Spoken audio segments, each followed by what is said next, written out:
How aggressive are the Denver Broncos going to be? Are they going to trade up in the draft to get their guy? We have just 11 days left of speculation, Broncos country. Speculation season is always one of the most long, drawn-out parts of the offseason. And right now, pretty much every single mock draft has been done.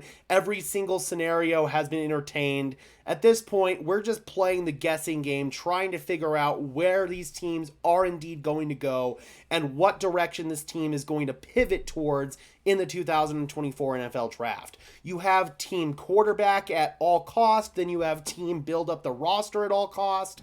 Then you have people who kind of sit in the middle who feel like, okay, if a quarterback falls to you, then great. But if not, then maybe you want to entertain trading down from the number 12 overall pick, trying to accumulate more assets on the roster, punt on quarterback till 2025, at least a early round quarterback. Maybe you can get a late round guy like a Spencer Rattler, Michael Pratt, somebody of that flavor. Then you can really get your guy in 2025. Me personally, I worry that the Denver Broncos may not be in a position to get their guy in 2025 if they go that route, purely because they have a coach in Sean Payton who is not going to be willingly losing games out there. He's going to be competing and fighting to win every single game in 2024, and that may leave the Broncos in a compromised position in 2025 where they won 8 games in 2023 and still ended up with the 12th overall pick. They could very easily win the same number of games next season with Jarrett Stidham at quarterback because we all saw that the drop-off on offense wasn't really there when Russell Wilson got benched and Jarrett Stidham went in there. So they could win the same amount of games, and they could easily end up with the 15th, 16th overall pick, or even later than that. They were lucky to pick 12 by finishing with 8 wins. So there may be a scenario where the Denver Broncos are in an even worse draft position than they are now. This may be their best chance. I want to bring in this very interesting discussion on Twitter between a couple of highly respected Broncos analysts, and there are some potential scenarios here that the Denver Broncos may entertain where they want to go in the draft this year. It all starts with Cecil Lammey, one of my favorite Broncos analysts who works for 104.3 The Fan. He's one of my mentors in this game. Shout out to you, Cecil. He was giving some love to Peter Schrager, who he widely considers one of the best reporters in the business. And then Anthony Jones comes and chimes in right here and says he's been throwing hints that Sean Payton will aggressively go after his guy and will not make the same mistake like not aggressively pursuing Mahomes when he was in New Orleans. Sean Payton wanted to get Mahomes, and unfortunately it just didn't work out for him. I don't know if Mickey Loomis didn't want to trade up or what the scenario was there exactly. I can't remember. But ultimately, obviously, Patrick Mahomes ended up being a Kansas City Chief, and the rest is history there.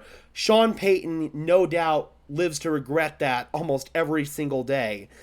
Anthony Jones continues, I bet Maye or JJ will be a Bronco. Nick's talk is just noise. Cecil then chimes in and says, Nick's is the we couldn't move up, but this guy fits at 12 pick. I reported in January, when some thought it was controversial, that Denver would want to move up for a quarterback. It's clear what Sean Payton wants to do. Then, another respected analyst, Nick Kendall, chimes in. Sorry.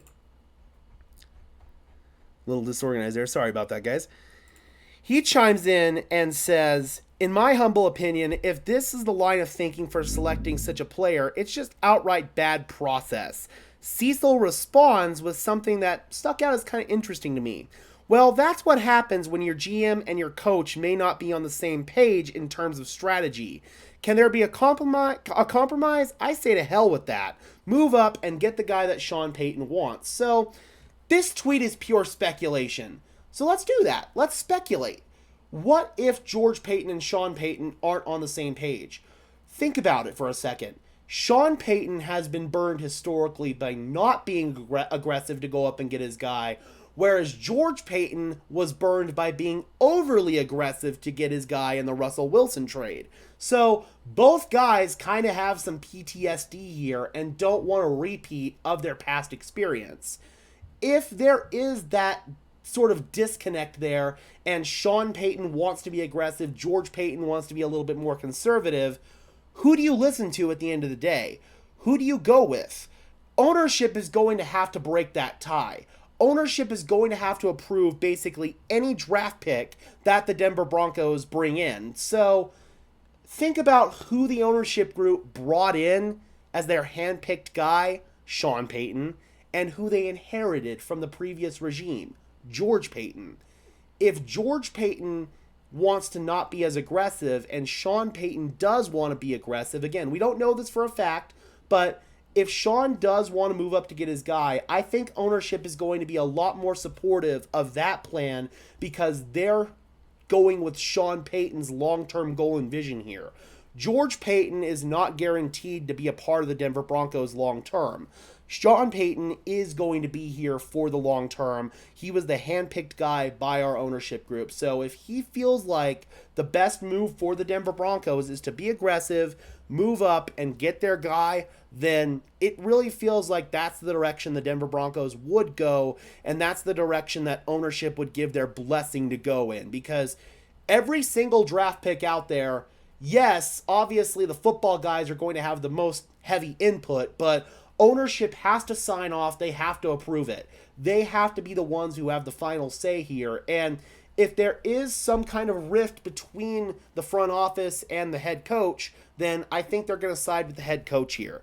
History has kind of said that ever since Sean Payton has been the Broncos head coach, and I quite frankly don't think that's going to change here.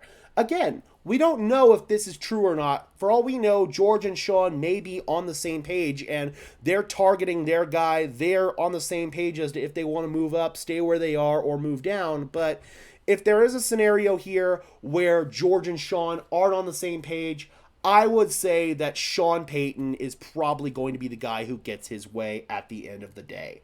All right, Broncos country, I am curious if it's between George Payton's vision and Sean Payton's vision. If George doesn't want to be as aggressive and Sean does want to be aggressive, who are you going with? Whose vision are you more comfortable with long term? Drop those comments down below, guys. I would love to hear your thoughts as always.